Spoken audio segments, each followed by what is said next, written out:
ibyo mfuburamo uramutse nta mafaranga ufite ntabwo ibyo ngibyo nge nabikora. Bamwe bavuga ko babazi, abandi bakavuga ko batabazi, bamwe bakabihakana, abandi bakabyemeza, ariko bikomeza kuba ibanga n'ubwiru bukomeye cyane, kuko ngo mu Rwanda bakora nk'abatasi bakomeye cyane. Byavuzwe kandi ko abapfubuzi bashobora kuba baragiye babaho bitewe no kuba zimwe mu ngo zaragendaga zihura n'ibibazo zikananirwa kurangiza neza inshingano zo mu buriri. Ni nka kwa kundi umuntu ngo ajya ntakiyoherwe bikaba ngombwa ko ajya kwiyongeza muri resitora. Gusa ariko ngo nubwo bikorwa bihabanye n'umuco nyarwanda na Bibiliya. Uyu munsi tugiye kugaruka ku buzima bw'abapfubuzi mu Rwanda. Nitwa na Christine Ntirushwa, mbaye ikaze ku Ibenderatv.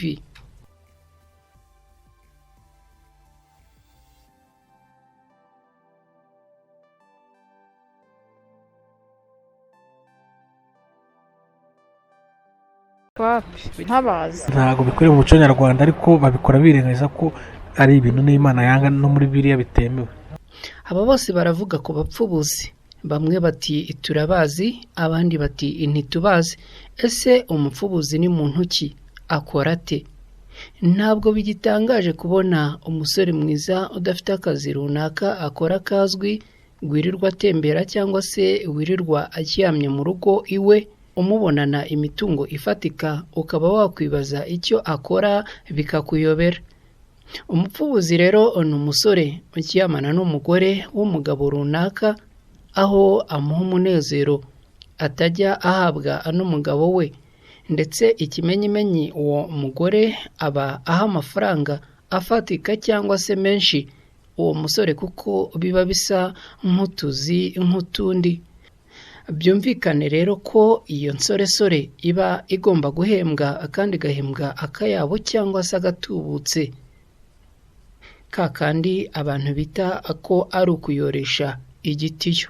Numubona yujuje bimwe muri ibi tugiye kubabwira, ntugashidikanye, ahubwo uzamenye neza ko ari umupfubuzi.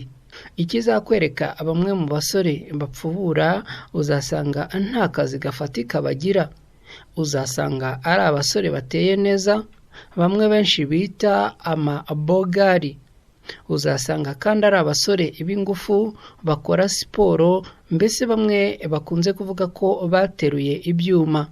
Uzasanga kandi bambara neza, bakanitera imibavu ihumura neza, ndetse kandi hari n'ababa banafite imodoka ziciriritse ariko zigezweho. Aba baba bapfubura abafite amafaranga menshi. Benshi usanga biga muri za kaminuza, kenshi ugasanga nta nshuti z'abakobwa bagira, ngo niyo bazigize ntabwo barambana. Bakunda kandi kugira ingendo za hato na hato mu hantu hakunda gusohokerwa by'akarusho. Baba bazi gukora ikijyanye n'imibonano mpuzabitsina neza. Icyakora ariko ibi ntibivuze ko umusore wese wujuje ibi aba akora uyu mwuga w'ubupfubuzi. Ariko se byaba ari indwara? Byaba ari kamere?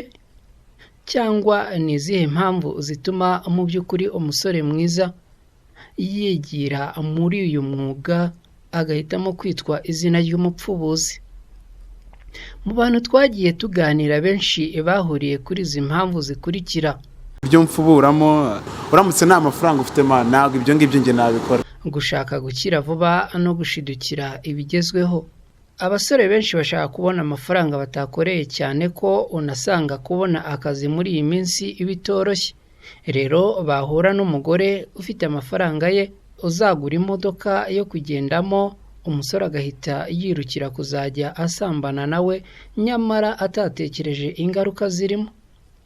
Kuba abakobwa abatemera gukundana n'abasore bari mu kigero kimwe kandi bakenye, ngo iyi nayo ni impamvu ituma abasore biga muri za kaminuza bavukamo abapfubuzi benshi, ngo kubera ko abakobwa batajya bemera kubaha urukundo mu gihe bakicaye ku ntebe y'ishuri, cyane ngo baba nta n'amafaranga abafite, ndetse kandi ngo nta na gahunda y'ejo hazaza habo bombi bereka aba bakobwa. Bityo rero ngo kubona umuntu ukubwira ko yagukunze yemera no kuguha ibyo ushaka byose ngo biba bigoye ko wamuhakanira. Ubukene bwugarije urubyiruko, iyi nayo ni imwe mu mpamvu zikomeye ziganisha abenshi mu rubyiruko muri iki gikorwa cy'ubupfubuzi. Bamwe mu rubyiruko usanga imibereho ibagoye kuba babona ahantu hose bakura amafaranga, ari nayo mpamvu iyo bagize aho babona nko kujya mu bupfubuzi bahita birukirayo. Ku bijyanye n'abagore baca inyuma abo bashakanye bakisangira utu dusore tugezweho, akenshi ngo usanga abagabo babo baba badashoboye gukora imibonano mpuzabitsina neza ku buryo bagera ku rwego rwo gushimisha aba bagore babo. Ikindi kandi ngo abagabo babo baba bamaze kugira inshingano nyinshi ku buryo hari n'ababura umwanya wo kwita kuri aba bagore babo. Gusa ariko nanone ntabwo ari ikibazo cy'abagabo babo baba batabitaho gusa, kuko ngo hari n'igihe umugore aba mbere yo gushakana n'umugabo we yari asanzwe afite ingeso mbi nk'iyo, cyangwa se akaba yarashatse umugabo we atamukunda, ahubwo ngo hari ibindi amukurikiyeho nk'umutungo, cyangwa se yaramuteye inda bagashakana atamukunda by'ukuri. Ese ingaruka zo gupfubura ni izihe mu by'ukuri? Umusore winjiye mu bupfubuzi biba bigoye kugira ngo azagire urugo ruzima. Usanga kenshi ari wa wundi ukora ubukwe uyu munsi, nyuma y'amezi 3 akaba atandukanye n'umugore we kubera kumuca inyuma.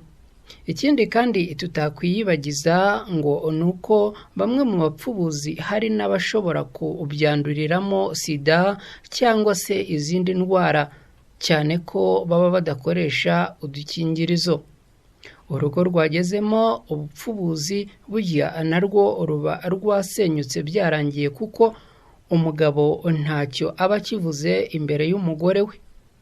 Uzasanga umugabo nawe aho bigeze ageraho agata umutwe, bikaba byabaviramo gutana, kubaho nabi k'umuryango n'ibindi. Nubwo bakora uyu mwuga nabo hari ingorane ariko bahura nazo mu buzima bwabo bwa buri munsi. Umwe mu bapfubuzi utarashatse ko amazina ye agaragazwa avuga ko atuye mu kagari ka Bityogo mu mudugudu wa Gabiro, ni mu mujyi wa Kigali. Akaba uyu nguyu afite imyaka 43 kugeza ubu. Ngo we afite umugore bakundana w'imyaka 55, ku buryo bituma bakunze kumwita umupfubuzi.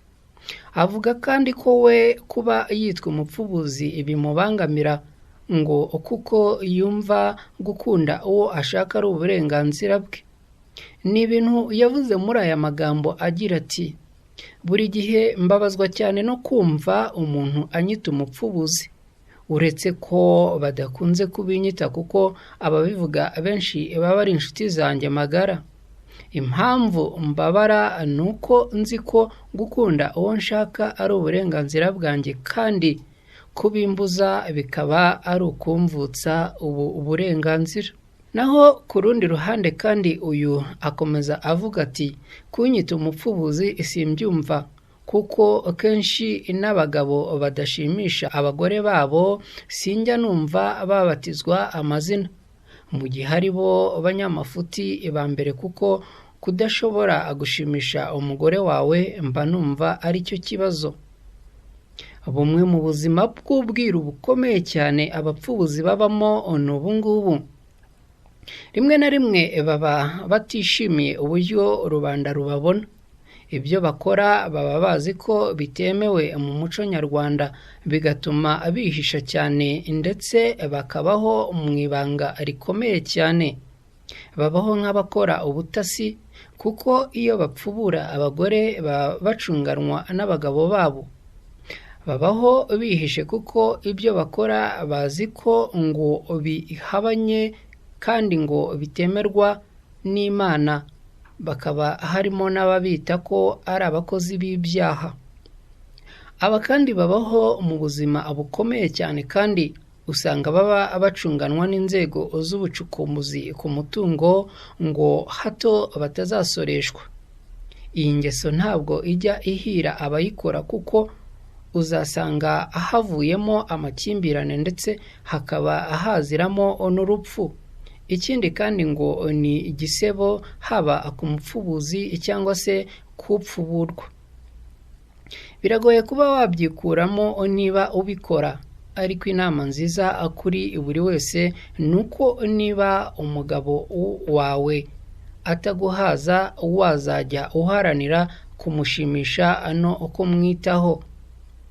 Nawe mugore kandi icyo usabwa ni ukubaha Imana ndetse ukubaha n'umugabo wawe, ariko ahanini cyane ni ukuganira mwese mugaharanira kubaka no guhuriza hamwe. Niba uri umugore kandi ngo ukora ibishoboka byose, wubahe Imana dore yuko ariyo umuyobozi wa twese. Nyurwa n'umugabo wawe kandi wikwisuzuguza ngo wihe rubanda ujya mu bapfubuzi hanze. Musore nawe nubwo ubuzima bwaba bukugoye, wakwihangira indi mirimo atari ugupfubura kuko aha nta cyiza uzabonamo usibye kwangirika, kwiyandarika no kuhakura umuvumo n'indwara zidasigaye. Mu Rwanda hari abavuga ko abapfubuzi baba mu nzu zihenze, aho bakunze kuvuga ko baba bakorera i Nyamirambo ahazwi nko kuri 40, i Gikondo n'ahandi hanyuranye mu mujyi wa Kigali ndetse no ku mapisine yo muri za hoteli zimwe na zimwe zo mu mujyi wa Kigali. Gusa ngo babaho mu bwiru no mu ibanga rikomeye ku buryo kumenya neza aho bakorera biba bitoroshye, uretse nk'iyo ufite inshuti mugenzi wawe akaba yakwerurira bigoranye, ariko nabwo ko yihebeye cyangwa se yiyeguriye uyu mwuga. Ngubwo ubuzima bw'abapfubuzi mu Rwanda bushobora kuba bwaratangiye kubaho mu myaka ya za 900 n'igihumbi, bikaza kugenda bikura aho bamwe bahamya ko bwaba bwaradutse ku ngoma y'abami. Byarahishwaga bikomeye cyane kuko mu kinyejana cya 10 abantu bakoraga iyi ngeso bagafatwa, byabaviragamo kwicwa no kugawa cyane. Gusa ariko uko iminsi yagiye izamuka, imyaka igahita indi gataha, kirazira zagiye ziba nkeya, aho nko mu myaka za 2000 ubupfubuzi bwatangiye kujya bukorwa rimwe na rimwe, ababukora ntibatinye no kubyemera mu ruhame nubwo bibasigira indi sura muri sosiyete. Ari nayo mpamvu hari abavuga ko iri zina ribasigira icyasha. Reka tubibutse ko twagarukaga ku buzima bw'ubwiru bukomeye bw'abapfubuzi mu Rwanda. Nitwa Ntirushwana Kreti, ni ku Ibendera TV. Ndabashimiye cyane, mugira amahoro mwese.